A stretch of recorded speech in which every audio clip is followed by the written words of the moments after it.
Assalamualaikum warahmatullahi wabarakatuh. Apa kabar teman-teman semuanya? Semoga teman-teman sehat selalu dan tetap semangat belajar di rumahnya ya. Baik, teman-teman, hari ini kita akan melanjutkan tema kedua kita yaitu persatuan dalam perbedaan. Subtemanya masih di subtema yang sama ya teman-teman, yaitu subtema ketiga, bersatu kita teguh. Pembelajarannya adalah pembelajaran kelima.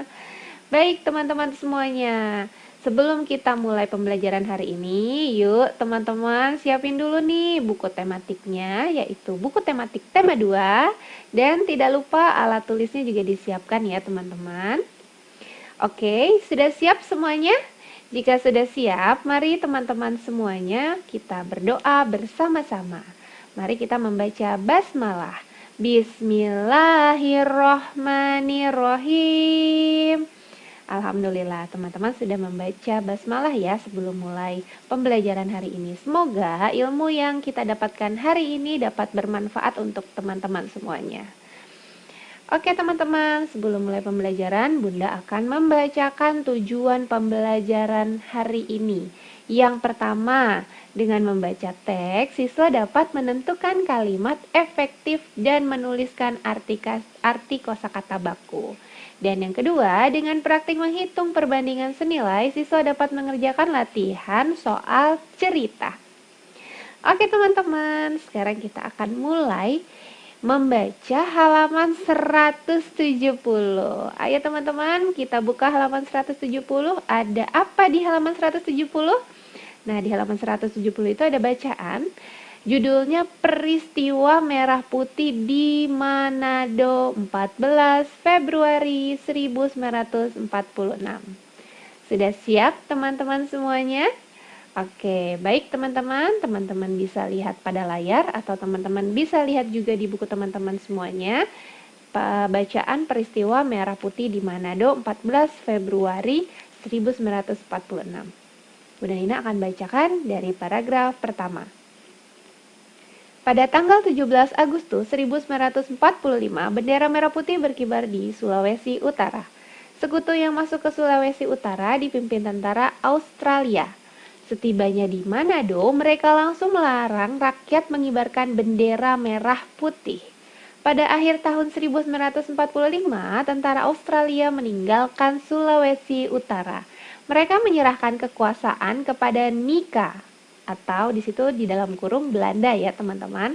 Pasukan Nika ini mulai bertindak sewenang-wenang. Hal itu membuat para pemuda membentuk Pasukan Pemuda Indonesia atau disingkat PPI. Lalu pada dini hari tanggal 14 Februari 1946, PPI menyerbu kedudukan Nika di Taling. Tanpa senjata mereka mampu membebaskan para pejuang yang ditawan Nika. Bahkan mereka sempat menawan komandan Nika beserta pasukannya. Pada hari itu juga, secara spontan para pejuang mengambil bendera Belanda yang disimpan di pos penjagaan.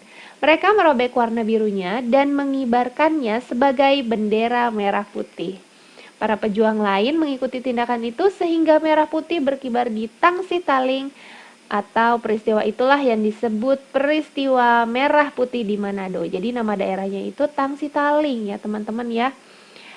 Tetapi di Manado letaknya atau Sulawesi Utara. Nah teman-teman, jika teman-teman sudah membaca, tentunya teman-teman dapat menentukan nih kalimat atau informasi penting ya yang sudah teman-teman baca ini. Oke, setelah teman-teman tahu, teman-teman juga harus menuliskan informasi penting itu. Kemarin teman-teman sudah belajar ya, bagaimana cara menentukan informasi penting yang ada pada bacaan. Ini dia di sini Bunda Nina sudah menuliskan ya teman-teman ya. Contoh yang pertama atau di sini ada di mana, pertanyaan di mana peristiwa merah putih Manado ini teman-teman? Tentunya tadi sudah kita bahas ya, di Tangsi Taling, Manado, Sulawesi Utara. Yuk teman-teman ditulis di buku halaman 171.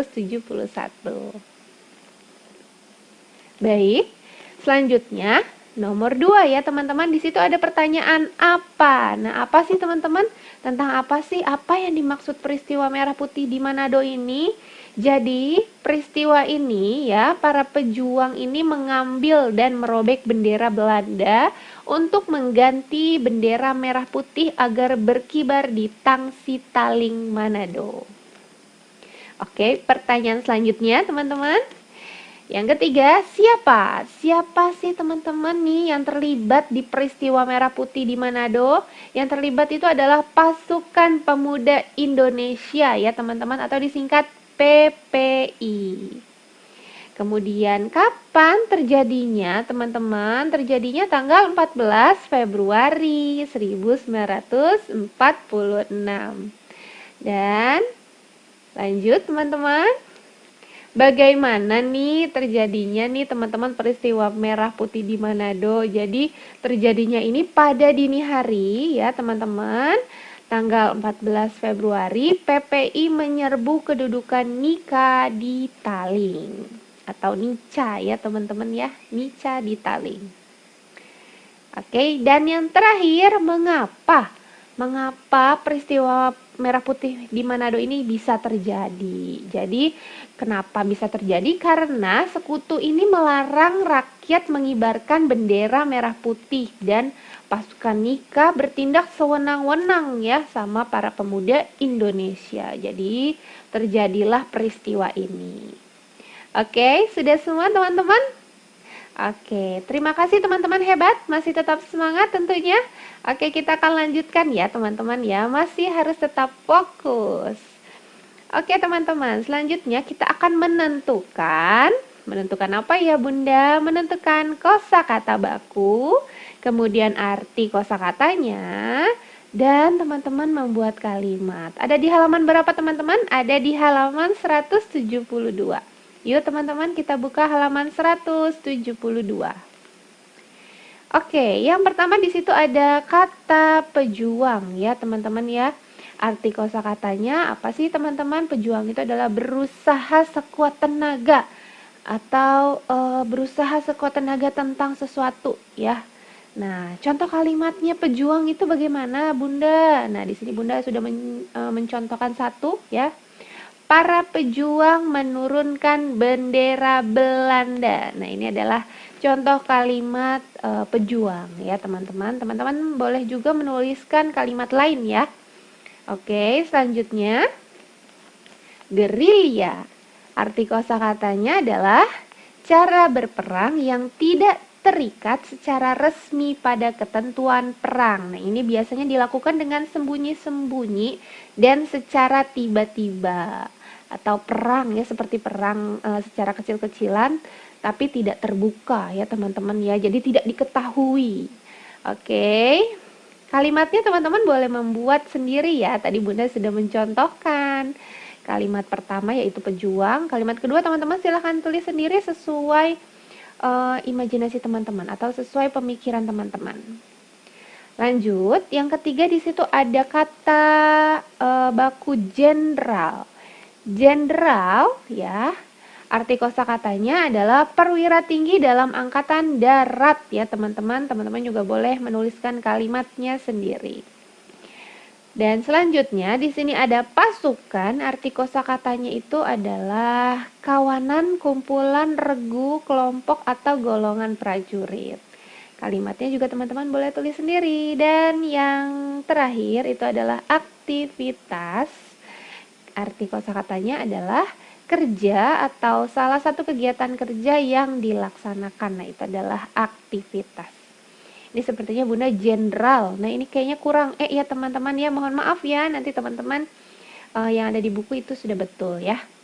Oke, baik teman-teman. Selanjutnya kita akan belajar tentang apa? Kita akan belajar tentang perbandingan. Nah, perbandingan itu apa sih teman-teman? Perbandingan adalah istilah matematika untuk membandingkan dua objek atau lebih. Nah, untuk kali ini Bunda akan dibantu oleh Bunda Ozan menjelaskan tentang materi matematika perbandingan. Teman-teman, simak penjelasan dari Bunda Ozan. Teman-teman, kali ini kita akan belajar tentang soal perbandingan. Yang pertama, contoh soalnya adalah banyak balon berwarna merah ada 24, balon berwarna hijau ada 40. Perbandingan antara balon berwarna merah dan berwarna hijau adalah Jadi caranya adalah kita tulis dulu ya. Merah ada 24. Oke, kita tulis di sini merah ada 24. Kemudian hijau ada berapa? Hijau ada 40. Hijau ada 40. Yang ditanyakan di sini adalah, kita tandai dulu atau kita kotakan ya. Yang ditanyakan adalah perbandingannya. Jadi, kalau yang ditanyakan perbandingannya, berarti kita harus mencari berapa yang bisa dibagi dengan 24 dan 40. Bilangan yang sama yang bisa dibagi 24 sama 40. Kira-kira bilangan berapa, teman-teman? 24 dan 40 sama-sama bisa dibagi berapa, teman-teman? Ya, betul sekali. 24 sama 40 sama-sama bisa dibagi 8. Betul sekali. 24 bisa dibagi 8, 40 bisa dibagi dengan 8. 24 dibagi 8 berapa, teman-teman? Ya, betul. Jawabannya adalah 3. 40 dibagi 8 berapa? Betul sekali, 5. Nah, ini adalah perbandingan balon merah dan balon hijau. Jadi, perbandingannya adalah 3:5. Oke? Untuk warna merah itu 3 dan untuk warna hijau adalah 5. Jadi perbandingan antara merah dan hijau adalah 3:5. Nah, ini adalah soal jika yang ditanyakan perbandingannya ya, teman-teman. Nah, contoh soal yang lainnya adalah soal yang kedua adalah perbandingan umur Ika dan kakaknya adalah 2:3. Umur Ika sekarang 12 tahun. Umur kakak Ika sekarang adalah, jadi yang ditanya adalah umur kakak Ika. Di sini kita tulis dulu ya, perbandingannya adalah, berapa, teman-teman, perbandingannya? Ya, betul sekali. Perbandingannya adalah 2:3. Ini adalah perbandingan umur kakak dan Ika. 2:3. Yang di sini sudah diketahui adalah umur Ika. Umur Ika berapa, teman-teman? Betul sekali, umur Ika 12 tahun. Yang ditanya adalah umur kakak Ika. Nah, di sini kita akan menaruh perbandingannya Ika dan kakak. Ya. Jadi Ika itu adalah 2, kakak adalah 3. Kemudian umur Ika 12 tahun, sedangkan kakak belum tahu ya. Kakak belum tahu. Maka kita pakai konsep silang. 3 pasangannya dengan 12, 2 pasangannya dengan nanti yang usia umur kakak. Nah, di sini sudah bisa kita langsung kerjakan ya, teman-teman ya. 3 pasangannya adalah 12 dan 2 pasangannya belum ada ya, karena itu adalah yang kita cari. Berarti di sini 3 dikali dengan 12 per atau dibagi 2. Kita kalikan ya. 3 kali 12 berapa, teman-teman? Betul sekali, 36 dibagi 2. 36 dibagi 2 berapa? 36 dibagi 2 sama dengan, ya, betul sekali, 18. Jadi, usia kakak adalah 18 tahun. Gitu ya, teman-teman ya. 18 tahun. Diingat kembali jika ada pertanyaan di sini yang satu sudah disebutkan, misalkan di sini yang sudah disebutkan adalah umur Ika ya, tetapi yang kita tanyakan adalah umur kakak karena umur kakak belum disebutkan. Maka kita pakai konsep yang silang. Oke, seperti itu, teman-teman. Itu untuk penjabaran di soal yang kedua. Soal yang ketiga adalah perbandingan kambing jantan dan betina di peternakan adalah 2:3. Jumlah kedua kambing ada 200 ekor. Maka banyak kambing betina adalah, nah, di sini teman-teman ada clue dari soal yang ini ya. Yang clue-nya adalah ada kata jumlah. Jika teman-teman menemukan kata jumlah dari soal perbandingan, maka pengerjaannya adalah seperti ini ya. Di sini kita akan tulis dulu perbandingannya berapa teman-teman. Perbandingannya adalah 2:3. Betul sekali, 2:3. Duanya itu adalah milik kambing jantan, 3-nya adalah kambing betina. Sesuai sama soalnya ya. Ini berarti kambing jantan, yang ini kambing betina. Kemudian jumlahnya berapa? Jumlah keseluruhan kambingnya ada 200 ekor. Nah, di sini yang ditanya itu adalah jumlah atau banyaknya kambing betina. Ada berapa kambing betina? Cara pengerjaannya, karena di sini ada kata jumlah, maka perbandingannya harus kita jumlahkan terlebih dahulu. Nah, di sini kita menjumlahkan perbandingannya dulu ya.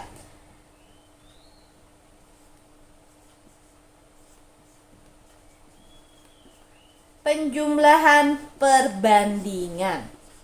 Oke, kita tulis ya di sini penjumlahan perbandingannya berapa teman-teman? Di sini ada 2 dan 3, berarti 2 ditambah 3 sama dengan berapa? Betul sekali, sama dengan 5. Nah, di sini kita harus tandai ya. Jumlah perbandingannya adalah 5. Harus diingat teman-teman, berapa jumlah perbandingannya? Ada 5. Nah, di sini yang ditanya adalah kambing betina. Karena yang ditanya kambing betina, maka kita hanya fokus ke kambing betinanya aja. Tadi perbandingan untuk kambing betina itu 2 atau 3 teman-teman?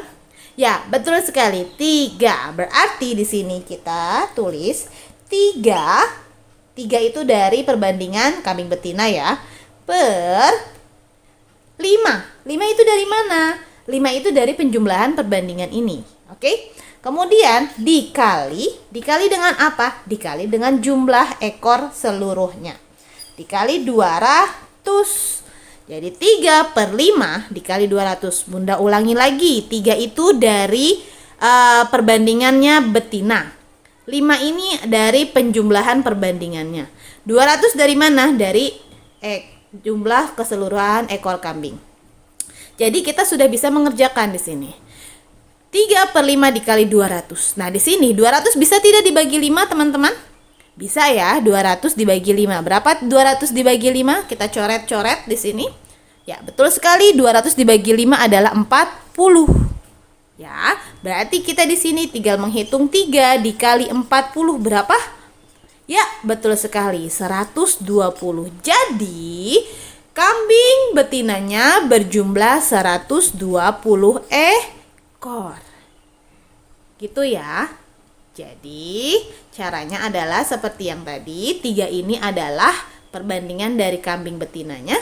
Kemudian 5-nya dari penjumlahan perbandingan, 200-nya dari jumlah ekornya. Nah, bagaimana kalau misalkan yang ditanya adalah kambing jantan? Nah, kalau kambing jantan yang ditanyakan berarti bagaimana teman-teman? 2, karena dia adalah perbandingan dari kambing jantan 2. 2 per berapa? Per 5 dikali 200. Nah, kira-kira berapa? Teman-teman boleh mencarinya ya di rumah. Kemudian, untuk soal berikutnya adalah di sini kalau tadi clue-nya adalah ada kata jumlah. Kalau di sini ada kata apa, teman-teman? Betul, ada kata selisih. Cara pengerjaannya hampir sama dengan yang tadi. Bedanya di sini ada kata selisih ya, teman-teman. Nah, selisih dalam matematika itu pengerjaannya adalah menggunakan operasi hitung pengurangan ya. Nah, di sini soalnya adalah perbandingan umur ayah dan adik adalah 9:2. Selisih umur mereka adalah 28 tahun. Maka umur ayah adalah, nah di sini kita tulis ya, perbandingannya berapa teman-teman? Perbandingannya adalah, betul sekali, 9:2. Ini ya perbandingannya ya, 9:2. Nah, Bunda mau tanya, ayah itu perbandingannya angka berapa? Betul, angka 9. Kalau adik angka 2. Sesuai sama urutannya ya, ayah dan adik. Berarti ini ayah, yang ini adik. Seperti itu ya teman-teman. Nah, selisihnya adalah 28 tahun. Ini adalah selisihnya. Nah, yang ditanya adalah umur ayah, betul. Yang ditanya adalah umur ayah berapa tahun? Ya. Nah, karena ini yang ditanya umur ayah dan di sini sudah ada kata selisih, seperti yang tadi Bunda sudah katakan, ketika selisih itu pengerjaannya adalah pengurangan. Nah, di sini kita harus mencari dulu selisih perbandingannya berapa. Kita cari dulu ya. Kalau tadi penjumlahan perbandingannya dulu yang kita cari. Kalau ini selisih perbandingannya yang kita cari. Nah, selisih berarti dikurang. Berarti 9 dikurang 2. 9 dikurang 2. Berapa teman-teman? Ya, betul sekali. 7. Jadi selisih perbandingannya adalah 7. Nah, seperti yang tadi. Kalau yang tadi itu menggunakan perbandingannya. Yang ditanya misalkan ayah, berarti pakai yang ayah. Kemudian sama yang tadi, kalau yang tadi jumlah perbandingannya. Kalau ini berarti selisih perbandingannya. Yang ditanya adalah umur ayah. Nah, di sini kita pakai perbandingan ayah berapa teman-teman? 9. Kemudian per selisih perbandingannya berapa? 7. Kita tulis di sini 7. Kemudian dikali dengan apa? Dengan selisih usianya, selisih umurnya. Selisih umurnya berapa? 28. Kita tulis di sini 28. Nah, seperti yang tadi, sama seperti yang tadi. Dari perbandingannya, kemudian selisih perbandingannya, kemudian sama selisih usianya. Kemudian sudah bisa kita kerjakan, sudah kita bisa hitung ya teman-teman. Nah, di sini ada 28, ada 7. Untuk cara mengerjakan cepatnya, kita bisa coret-coret aja nih. 28 coret. 28 dibagi 7 berapa? Betul, 28 dibagi 7 adalah 4. Berarti 9 dikali 4. 9 dikali 4 berapa teman-teman? Ya, betul, 36 tahun. Jadi usia ayah adalah 36 tahun. Nah, bagaimana kalau misalkan teman-teman mau cari adik? Ayo, teman-teman silakan kerjakan di rumah. Teman-teman silakan cari usia adik. Berarti kalau untuk mencari usia adik, 2 per 7 dikali 28. Nah, kira-kira berapa ya teman-teman ya? Nah, itu saja untuk pelajaran matematika hari ini, yaitu tentang soal perbandingan. Semoga teman-teman bisa paham ya. Oke, baik teman-teman semuanya. Nah, sekarang kita akan menyimpulkan pembelajaran hari ini. Teman-teman, kesimpulan yang pertama apa sih teman-teman? Kita bisa mencatat informasi penting ya teman-teman tadi ya. Nah, itu sangat bermanfaat dan memudahkan untuk mengingat kembali sebuah informasi tentunya. Kemudian yang kedua, nah tadi teman-teman sudah mengetahui perbandingan pada matematika. Kita juga ternyata bisa membandingkan hal-hal lain di sekitar kita. Contohnya, ketika kita melihat teman ya yang baik atau teman yang rajin dan kamu sepertinya tuh pengen ya, sepertinya ingin seperti mereka yang rajin tadi. Nah, bagaimana caranya? Teman-teman juga harus melakukan lebih dari teman tersebut ya. Misalnya teman itu banyak membaca atau lebih banyak menghafal. Nah, teman-teman harus lebih banyak lagi atau lebih lagi berlatih agar mendapatkan hal yang kamu inginkan tentunya. Oke, baik teman-teman, terima kasih. Hari ini pembelajaran dari Bunda Nina. Semoga teman-teman sehat selalu ya, dan teman-teman grade 6 tentunya santun, mandiri, aktif, religius, dan terbaik. Terima kasih teman-teman. Mari kita akhiri pembelajaran hari ini dengan membaca hamdalah. Alhamdulillahirabbil alamin. Akhir kata Bunda Nina mengucapkan Assalamualaikum warahmatullahi wabarakatuh. Dadah teman-teman semuanya.